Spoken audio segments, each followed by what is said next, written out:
আসসালামু আলাইকুম।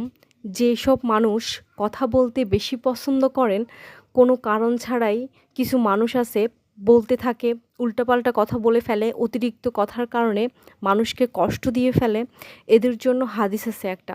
নবী পাক সাল্লাল্লাহু আলাইহি ওয়াসাল্লাম বলেছেন, আল্লাহর ইবাদত ছাড়া আপনি অন্য বিষয় নিয়ে যদি বেশি কথা বলেন, যা আপনার জন্য ক্ষতিকারক, আপনি যদি এ ধরনের কোনো কথা বলেন তাহলে এটা কমায় ফেলেন। কেননা এটা আপনার মনকে কঠিন করার লক্ষণ। অর্থাৎ এতে করে আপনার মন অনেক বেশি কঠিন হয়ে যাবে।